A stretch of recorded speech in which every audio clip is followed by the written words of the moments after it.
respeitando o espaço de porão, dentro da malha mínima que foi estabelecido, até os hubs, né, em cada um dos estados, e de lá para outros estados pela via rodoviária. Também vamos contar com o apoio da Força Aérea. Essa primeira carga, a gente está falando de 53 toneladas, são 15 milhões de máscaras. Nós testamos ao longo da semana passada com os voos da Vale, que trouxeram kits e também EPIs, várias rotas, né? Então nós temos aí, conseguimos estabelecer algumas rotas seguras. Uma dessas rotas é via Oriente Médio, podendo parar para reabastecer em Dubai, em Doha, em Tel Aviv. E outra rota que nós testamos com sucesso também foi a rota da África, parando em Addis Abeba, né, na Etiópia, em Lomé, na capital do Togo, chegando até Guarulhos. A gente vai ter também, somando esse esforço, voos da Suzano, que também está doando testes rápidos e EPIs, assim como a Vale. E esse esforço, então, começa na semana que vem. A gente começa com esses 2 777, que vão sair de lá tão logo a carga seja liberada. Isso pode acontecer no dia 18, no dia 19. Então, ou no dia 20, ou no dia 21, mais tardar, toda essa carga, essa primeira leva já vai estar no Brasil. E nós vamos repetindo essa operação ao longo das próximas semanas. É interessante observar e pontuar que estamos sendo aí abençoados com uma onda de solidariedade. Nós temos empresas querendo participar desse esforço. É uma operação grande. A gente está falando de um investimento aí de 80 a 100 milhões de reais só em voos, né, fretados, para trazer essa carga para cá. Nós vamos trazer carga tanto no porão, quanto no compartimento de passageiros, quanto na cabine. Soltamos uma resolução da ANAC hoje para isso. A outra questão que é interessante ressaltar é a construção de hospitais de campanha, né? Estamos andando bem com o hospital de campanha de Águas Lindas de Goiás, que é o primeiro construído diretamente pelo governo federal, 200 leitos, né, para estabilização, ou seja, todos eles nós temos condições de instalar respiradores. E o próximo desafio agora é o de Manaus. Nós estamos acertando os detalhes com o Ministério da Saúde, que nos passa prioridade, né, e esse vai ter o foco aí na saúde indígena, vai ser um hospital de campanha exclusivo para indígenas lá em Manaus. E o terceiro ponto que eu gostaria de destacar no dia de hoje é a campanha de vacinação dos trabalhadores de transporte. Então, o ministro Mandetta priorizou essa turma, que é importante para nós, né? A gente seguindo aí a determinação do presidente, é uma turma que não parou, que sabe da sua importância para o país. Nós teremos, então, do dia 16 de abril até o dia 9 de maio, a vacinação dos caminhoneiros, dos trabalhadores portuários. Essa vacinação vai ser feita nos postos de saúde, né, das cidades portuárias, e o caminhoneiro vai poder se vacinar em qualquer posto de saúde do Brasil, se identificando por meio da sua carteira de trabalho, da sua carteira do sindicato, da cooperativa, o seu registro de transportador rodoviário de carga, ou mesmo com a carteira de motorista CDIE. Então, é uma categoria importante para nós, que tem trabalhado, tem dado a sua parcela de contribuição, e foi colocada como prioritária aí na campanha de vacinação. E mudando um pouco de assunto, tirando um pouco o foco da questão do coronavírus, mas já como o ministro Braga Neto adiantou, falando de recuperação, nós temos feito calls com investidores estrangeiros. Nesse período, nós temos mantido a estruturação de projetos em andamento. Concluímos uma série de projetos, enviando para o Tribunal de Contas da União, recebemos retornos de volta, e estamos percebendo o investidor estrangeiro interessado nos nossos projetos, ou seja, o interesse não caiu, pelo contrário, aumentou, e a gente está vendo o seguinte: o programa de concessão vai prosperar e vai ser uma alavanca importante de retomada, de recuperação de emprego e de investimento na nossa infraestrutura. Ministro Braga Neto, era isso que eu tinha para hoje. Obrigado. Boa noite a todos. Da área de Ciência e Tecnologia, nós temos 4 novidades aqui para hoje, começando com a parte de comunicações. Na verdade, a primeira, na área de radiodifusão, isso em apoio à educação. Nós sabemos que as crianças têm que ter as aulas em casa, então nós emitimos um decreto na semana passada de multiprogramação. O que significa isso? Que as emissoras de televisão, elas podem, excepcionalmente, durante esse período, terem 4 canais cada um. Então, por exemplo, o canal 4 vai ser o 4, 4.1, 4.2, 4.3. Isso é para TV digital.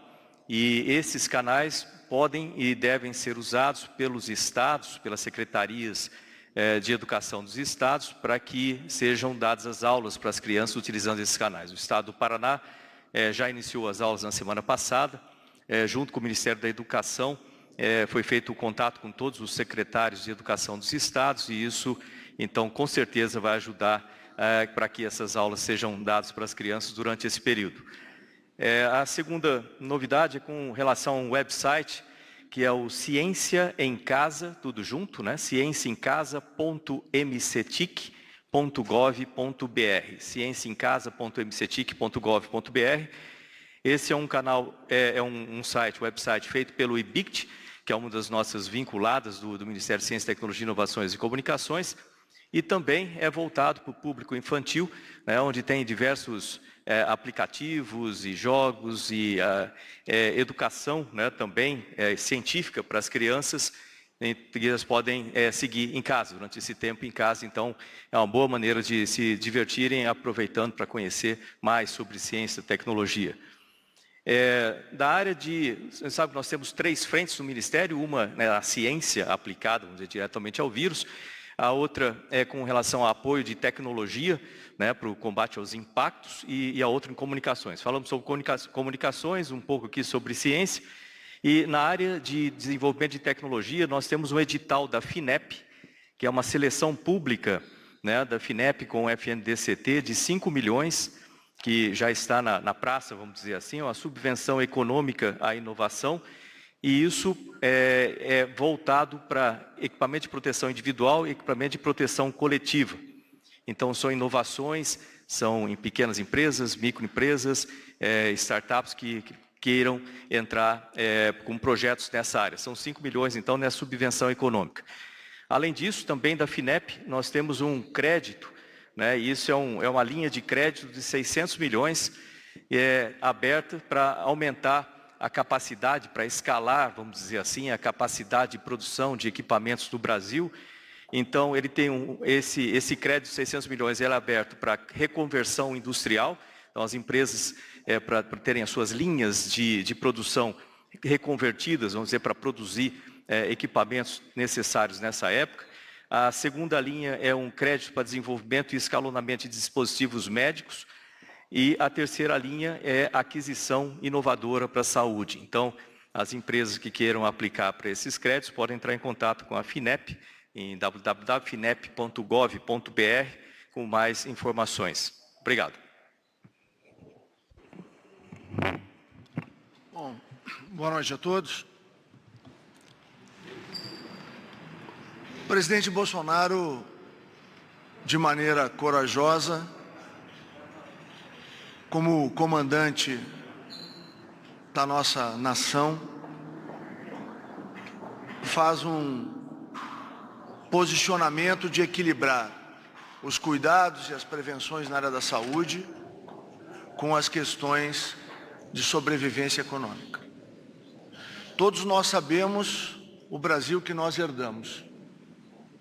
Todo o Brasil sabe quem era o Brasil em janeiro de 2019. Era um país sem confiança interna, era o país aonde o mundo todo olhava com desconfiança. O que foi feito no ano de 2019 foi a recuperação do Brasil. Um ministério técnico, com autonomia e independência. Recuperamos através das reformas que fizemos, e fundamentalmente a reforma previdenciária, a maior reforma previdenciária que já se fez em um país no mundo ocidental de uma única vez. Recuperamos a confiança interna, o Brasil voltou a crescer, gerar empregos, recuperamos a confiança externa. Nesse momento onde somos afetados por essa epidemia, é muito importante o posicionamento do presidente Bolsonaro, que com sensibilidade, mas com um olhar para todos, não apenas no presente, mas também no futuro, equilibra os cuidados, os investimentos, as condições financeiras para que a saúde brasileira possa responder, através do exército de enfermeiros, médicos, atendentes, possa enfrentar o desafio do Covid-19. Mas, por outro lado, corretamente, chama a atenção do Brasil, chama a atenção de prefeitos e governadores, de que o Brasil também precisa olhar para o espectro e a onda da fome, da miséria e do desemprego. Cada um de nós aqui sabe, e cada gestor público também sabe, o quanto isto é complexo, o quanto isto é difícil. A busca do equilíbrio, da racionalidade, é fundamental no atual momento. E para isso, o presidente Bolsonaro determinou ao Ministério da Cidadania que, juntamente com a Caixa Federal e com a Dataprev, iniciasse um programa de auxílio emergencial para dar condições a que as famílias brasileiras, as mais vulneráveis, possam enfrentar da melhor maneira possível esse momento difícil. Mas é importante todos nós, como sociedade, e particularmente os gestores municipais, refletirem até onde o Brasil enfrenta esta enfermidade e até onde vai o processo em que mais de 4.300 cidades brasileiras estão a milhares de quilômetros de um caso de coronavírus e elas estão sem atividade econômica. Faço isso em caráter pessoal, me sinto no dever de fazer esse alerta, quer como parlamentar licenciado, quer como ministro de Estado, porque acredito que é chegada a hora de se fazer uma reflexão sem paixão, apenas a paixão pelo povo brasileiro, apenas a paixão de servir a sociedade brasileira e garantir que nós tenhamos presente, mas nós temos que garantir que tenhamos futuro. E o futuro não pode ser de miséria, não pode ser de fome, não pode ser de desemprego. Então aqui quero deixar registrada, ministro Braga Neto, essa minha posição, depois de muito refletir, e trago aqui o meu apoio incondicional ao presidente Jair Bolsonaro na sua condição de líder da nação, de buscar fazer esse equilíbrio. Sei que é difícil, sei que é complexo, mas nós temos que buscar, não apenas o presidente, cada gestor em cada cidade do Brasil, cada governador da federação tem que também participar desse esforço de proteger o Brasil no presente, mas não matar o nosso futuro. O Ministério dividiu em 3 grandes grupos o auxílio emergencial. E juntamente com a Dataprev e a Caixa, fez uma primeira triagem nos inscritos no Cadastro Único, que são 75 milhões de brasileiros e brasileiras, dos quais 65 milhões têm CPF. Desses, retirando os beneficiários do Bolsa Família, encontramos um universo de 5.971.000 pessoas, que 2.600.000 já receberam na última quinta-feira, pela Caixa Federal e pelo Banco do Brasil, e 3.371.000 pessoas desse primeiro lote, que significou um custo de 3.582 milhões, receberam hoje, através da abertura de poupança digital. Então nós já temos 5.971.000 brasileiros que já estão, uma boa parte deles, esses 3.371.000, estão bancarizados, porque eles não tinham conta bancária. Eles estão com poupanças digitais abertas na Caixa Econômica Federal, num trabalho que tudo sinaliza que nós vamos superar a casa dos 20 milhões de brasileiros, para que vocês entendam a complexidade do que nós estamos fazendo. E logo depois eu vou falar desses informais. Essas pessoas do Cadastro Único se somam mais 3.019.000 mulheres, chefes de famílias que nós chamamos de monoparentais. Estas mulheres já começaram a ter creditado esses recursos no dia de hoje e vão prosseguir entre o dia de hoje e amanhã. O custo desse atendimento, essas 3 milhões, as 3 milhões e 19 mil famílias, 2 bilhões 829 mil reais. Nós também informamos o grupo do Bolsa Família, onde nós teremos 700 mil famílias das 14 milhões 299 mil famílias. É o maior número de famílias na história do programa Bolsa Família. Ela é atingida no governo do presidente Jair Bolsonaro. E também para lembrar, foi o primeiro e único presidente que pagou o 13º em dezembro do ano passado para o Bolsa Família, que tem a maior média de ticket médio para as famílias do Bolsa Família. Discutiram a qualidade do atendimento, a distribuição de EPIs, antecipação de vacinação, atendimento a indígena em área urbana. Isso é dificílimo, porque muitas vezes eles já estão dentro do sistema urbano, mas avocam uma condição indígena, é complicado, né? Como é o caso lá de Dourados. O ministro Braga conhece muito bem, nós estávamos discutindo agora à tarde a situação lá de Dourados, e também discutindo essa questão eventual de hospitais de campanha. A gente tem a Operação Acolhida lá, que tem uma parte que é saúde, que a gente vai fazer adequação para atender os nossos indígenas. Nós lançamos hoje também, iniciamos um estudo no Rio Grande do Sul, testando a presença de anticorpo nos brasileiros, que é o quê? Nós precisamos fazer o inquérito epidemiológico. Nós precisamos saber com que velocidade que nós estamos ganhando anticorpo a esta doença. Então nós precisamos um marco zero agora, depois nós vamos fazer outro mais para frente, para que a gente tenha confiança de saber que, olha, nós estamos nos auto-vacinando, a nossa população está andando no ritmo de auto-vacinação.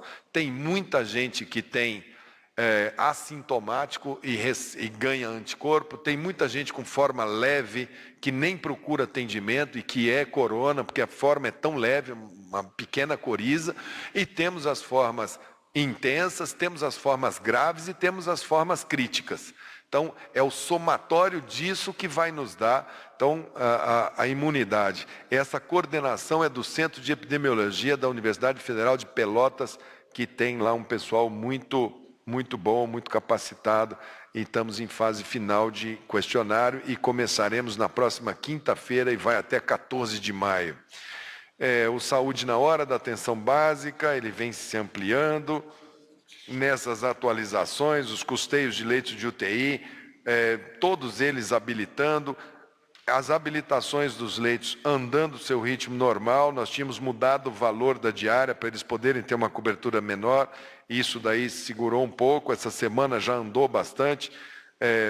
Nessa semana foi São Paulo, Rio Grande do Sul, Rio de Janeiro, Minas Gerais, Bahia, Rio Grande do Norte, Pernambuco, Paraná, Pará, Santa Catarina e Mato Grosso do Sul, aonde a gente colocou a distribuição dos equipamentos. Nós já distribuímos 60,8 milhões de equipamentos de proteção individual para todos os estados, aumentando 6,5 milhões em relação à sexta-feira. E essa semana, agora com esta operação aqui, começaremos a ter, e esperamos ter paz com o equipamento, e que os estados e os municípios possam eles mesmos fazerem suas compras dentro das suas necessidades, e esse mercado indo organizando não é função da União. A União não tem interesse em manter essa compra centralizada, ela só o fez para exercer a sua força de compra, exercer o nosso poder de aquisição. Se tivermos um mercado mais firme, normal, ele volta à sua normalidade. Se não, manteremos, chamaremos, faremos as compras centralizadas. A inscrição de profissionais e estudantes só aumenta em relação à sexta-feira, foi mais um tanto. Os telesus, isso eu posso falar depois, os teleatendimentos, os teleacompanhamentos. Enfim, a saúde continua inserida nesse nosso comitê de enfrentamento, aqui com a coordenação da Casa Civil, do ministro Braga Neto, onde a gente vai fazendo todas essas nossas demandas e os ministérios vão se encaixando nesse esforço nosso coletivo em relação ao momento desse coronavírus aqui e no mundo. Senhores, o ministro Marcos Pontes pediu a palavra para dar um anúncio que ele disse que é muito bom. Obrigado, ministro. Rapidamente aqui, bom, como o ministro Mandetta falou, a ciência é a única arma que nós temos para combater a causa de todo esse problema, combater o vírus em si. E no Ministério, o MCT, que é praticamente uma caixa de ferramentas, nós temos ali a parte de ciência, temos a parte de tecnologia, inovações, né, trabalhando com a produção industrial. Eu acabei de falar sobre uma série de iniciativas aqui da FINEP também, mas eu queria aqui deixar registrado, eu não vou responder perguntas sobre isso, porque eu quero deixar para amanhã, mas amanhã a gente tem uma surpresa muito boa, vindo da área da ciência, e nós vamos fazer uma coletiva de imprensa aqui, nesse mesmo local, às 11 horas da manhã. Eu tenho que esperar até amanhã, porque eu tenho que ter algumas confirmações para poder dar uma coisa baseada em fato. A ciência é sempre baseada em fato. Então, amanhã, às 11 horas da manhã, a gente vai fazer uma coletiva aqui, em que eu vou fazer, então, o anúncio de alguns resultados, algumas coisas muito importantes do setor de ciência, né, do Ministério de Ciência, Tecnologia, Inovações e Comunicações. Obrigado, ministro. Notícias boas, viu? Momento de sensação, né? Votação. Por favor. Abriremos agora para as perguntas. Primeiro repórter, Tiago Nolasco, TV Record. Olá, ministros. Boa tarde a todos. Minha pergunta é para o ministro Henrique Mandetta. Ministro, após as últimas declarações do senhor, aqui no Palácio do Planalto, muitos integrantes do governo entendem que o senhor estaria forçando um pedido de demissão. O senhor, em algum momento, pensa em deixar o cargo antes do agravamento na avaliação do Ministério da Saúde da situação do coronavírus, já que o Ministério da Saúde avalia que pode aumentar o número de mortes nos próximos meses? Não, absolutamente. O Ministério da Saúde, ele trabalha anotando a história natural desta doença. Essa doença, ela vai se apresentando no nosso território. Em algumas cidades, ela chegou com uma incidência, nós chegamos a fazer picos de transmissão muito maiores.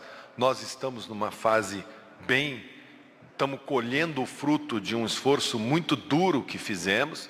Sabemos que precisaremos passar pelo estresse que a gente sempre fala, isso vai acontecer, é natural que vai acontecer.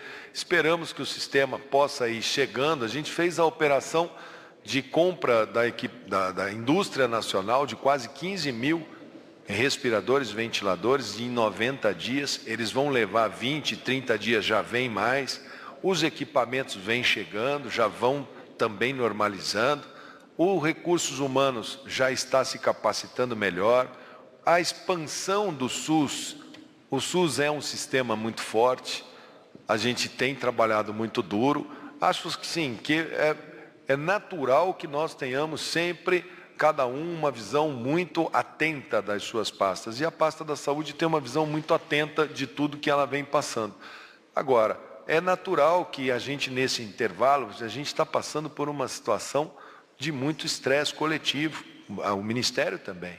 Essa é uma doença que está fazendo o mundo inteiro, não é uma coisa localizada, não é uma questão do Ministério da Saúde, isso é o planeta Terra inteiro, isso é uma coisa enorme, né?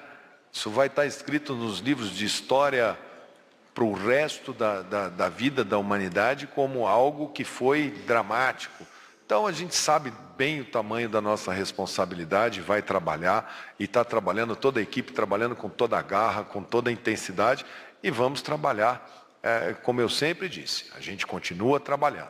E as declarações foi uma forma de forçar um pedido de demissão? Não vejo nesse sentido, não.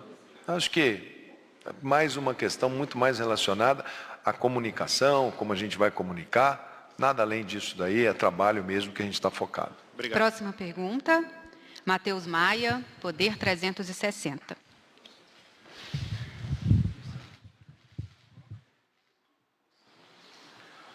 Boa tarde, ministro. Minha pergunta é para o ministro Mandetta. Eu queria saber se o Ministério, em algum momento, pretende divulgar o número de recuperados da Covid-19, assim como vários estados já divulgam. E a minha outra pergunta é se o ministro vai fazer o levantamento de quantos municípios tem aquele caso dos 50% de não afetados que podem ir relaxando as medidas restritivas. O Gabardo já está vindo aqui, os recuperados. Isso é naquela parte que a gente faz, que vai sentar o Gabardo e o Wanderson aqui. Eu acho assim, eu acho que os recuperados, eles, quando você olha e fala assim, o que nós fizemos de diagnóstico até agora? Quais foram os casos confirmados? Então você olha os números lá, você vai falar, tem 12 mil, 20 mil, 22 mil casos confirmados. Ok. Quantos óbitos? Os óbitos são absolutos. Então você tem muita subnotificação de casos que andaram. A letalidade é menor, porque o denominador é maior. Se eu tivesse testes para fazer do Brasil inteiro com esse número de óbitos, eu teria uma letalidade menor. Eu tenho nesses casos aqui, vamos supor que o tempo médio dessa doença seja 14 dias. Então, o que tem mais de 14 dias, em tese, ou ele se curou, ou ele, em tese, foi a óbito. Então, a gente tem assim um número enorme de pessoas que a gente sempre colocou. A grande maioria das pessoas vai ter uma gripe, vai se medicar com medicamentos sintomáticos, com paracetamol, vai ficar na casa dele lá de molho uns dias, vai melhorar e vai sair muito bem, obrigado. Nós vamos ter 15% que precisarão de internação e vamos ter os que terão críticos. O nosso problema é com que velocidade que nós vamos passar isso com um sistema que claramente está com dificuldade de abastecimento e de ventiladores. Eu acho que se a gente tiver o equipamento de proteção, tivesse os respiradores, uma hipótese, se nós tivéssemos se nós tivéssemos a situação ideal, tivéssemos a quantidade total de equipamentos, tivéssemos a quantidade total de respiradores, nós poderíamos estar muito mais tranquilos em relação à nossa caminhada. Mas eu acho assim, o Gabardo vai colocar, ele colocou aqui 14 mil, que são os que eles notificaram lá. Eu acho que é muito mais do que isso, 14 mil. Esse aqui, como tem subnotificação, a subnotificação principal é daqueles que não têm, que passam pela doença. Tem gente nem sabe, tem um resfriado, tem uma coriza, deu sorte, pegou uma cepa em final de carreira, teve uma febre um dia, 2 e saiu, simplesmente ganhou anticorpo. Fora que nós temos os portadores assintomáticos, que só se prestam para contaminar as outras pessoas, porque eles não têm nenhuma corizazinha.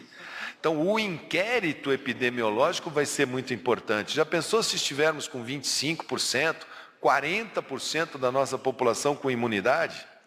O inquérito vai ser muito importante. Volto a repetir, esse vírus está escrevendo a história natural da doença. A única coisa que nós estamos fazendo é por alerta de emergência internacional, por alerta de outros países. Quando a gente viu o sistema de saúde inglês cair, quando nós vimos Nova York cair, quando nós vimos Detroit cair, quando nós vimos Roma, Itália, quando nós vimos a Espanha cair, quando nós vimos esse conjunto de países de primeiro mundo que tem sistemas de saúde muito robustos caírem, é claro que o sistema de saúde brasileiro tem que ser extremamente zeloso para entender como que esse vírus vai se apresentar no nosso país, né? Foco, disciplina e ciência. A ciência vai sendo a nossa luz, nós temos foco, nosso adversário, nosso inimigo é o corona, né? E vamos aqui tentando ver para o momento que tivermos o maior volume de informações, como que a coisa vai se dar. Próxima pergunta. Isabela Camargo, Globo News.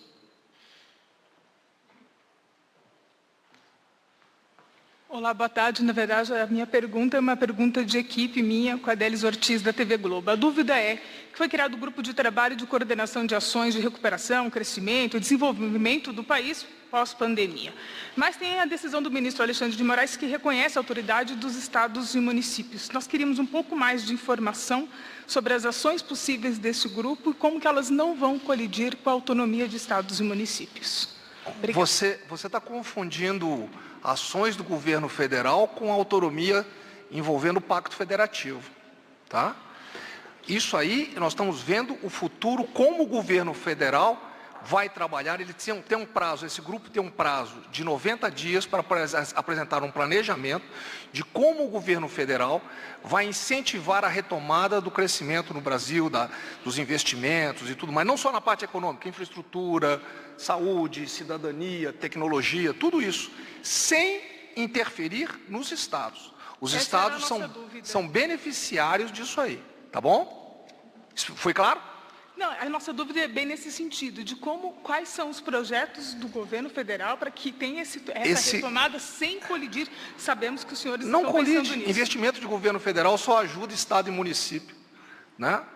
Investimento de governo, eu quero ver um estado, né, ministro? Um estado que não queira um investimento federal na área dele. Ao contrário, vai gerar emprego, vai gerar crescimento. Nós estamos muito preocupados com o desemprego. É isso que vai acontecer, tá bom? Última pergunta. Não, só um minutinho, por favor. Ministro Onyx. O ministro Onyx pediu a palavra aqui. Só trazer uma informação que é relevante, que para o pagamento das 14 milhões, mais de 14 milhões e 200 mil famílias, agora no mês de abril, é o maior volume de recursos do Bolsa Família na história do programa. 15 bilhões 176 milhões 751 mil reais que deverão ser transferidos no dia de amanhã para a Caixa Federal para a execução. E algo também que considero muito relevante, tirando as famílias do Bolsa Família, para aproximadamente mais de 20 milhões de brasileiros, nós vamos pagar a segunda parcela entre os dias 27 e 30 de abril. No dia 27 de abril, nós vamos pagar os nascidos em janeiro, fevereiro e março. No dia 28 de abril, os nascidos em abril, maio e junho. O dia 29, os nascidos em julho, agosto, setembro. E no dia 30, os nascidos em outubro, novembro e dezembro. Portanto, o governo Bolsonaro coloca de pé um programa de auxílio emergencial, tem 90 dias para executar o programa, dentro ainda do primeiro mês. Lembrar que o aplicativo foi aberto para inscrição no dia 7, nós vamos pagar 2 das 3 parcelas que o governo tem que ajudar. E a próxima parcela será no mês de maio, com a mesma característica que eu citei anteriormente, começando no dia 26 de maio e terminando no dia 29 de maio. Lembrando que o aplicativo ficará aberto até o dia 2 de julho. Portanto, todo e qualquer brasileiro, como diz o presidente Bolsonaro, não será deixado para trás e será apoiado nesse momento difícil. Última pergunta desta coletiva, Romualdo de Souza, Jornal do Comércio. Ministro Braga Neto, boa tarde para o senhor. Meu nome é Romualdo de Souza, eu sou da Rádio Jornal do Comércio de Pernambuco. Na introdução, o ministro Onyx Lorenzoni usou a expressão apoio incondicional ao presidente Jair Bolsonaro. E o senhor, ministro, General Braga Neto, o senhor usou um conceito da filosofia moderna, que é a sinergia. O senhor que vem da cavalaria sabe que cavalaria sem sinergia, os cavalos acabam tropeçando uns nos outros. Então, o conceito da sinergia que o senhor usou, ele está em voga, ele está valendo nessa equipe de governo? Por gentileza, ministro. Eu vou dar um exemplo para o senhor de sinergia que nós tivemos hoje. Hoje nós tivemos a reunião do Conselho de Ministros, é quinzenal. Uma das preocupações que nós tivemos é exatamente que todas as informações e solicitações do governo passassem relacionadas com o coronavírus, passassem pelo COP, pelo Centro de Operações, exatamente para que não houvesse duplicidade de ações ou desperdício de esforços. Tá? Então, eu posso garantir para o senhor o seguinte: lógico que de vez em quando há um desencontro normal numa crise desse volume, que tem mais de uma onda, e que envolve diversos ministérios com diversos interesses diferentes, mas todos voltados para o bem do país. Tá?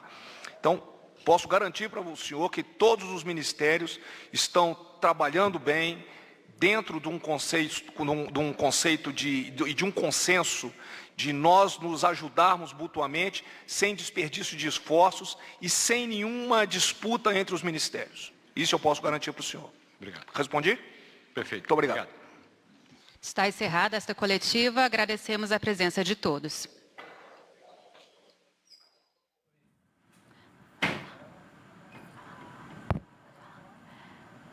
Então está encerrada a coletiva de imprensa do governo federal, onde participaram os ministros da Infraestrutura, Tarcísio Gomes de Freitas, ministro Marcos Pontes da Ciência e Tecnologia, ministro Onyx Lorenzoni da Cidadania, ali mediado pelo ministro Braga Neto. Também participou o ministro da Saúde, Luiz Henrique Mandetta. Foram feitos anúncios importantes, né, com o ministro Marcos Pontes. Ele disse que serão disponibilizados 4 canais de televisão para que estados utilizem como quiserem para os estudos à distância para alunos neste tempo de quarentena.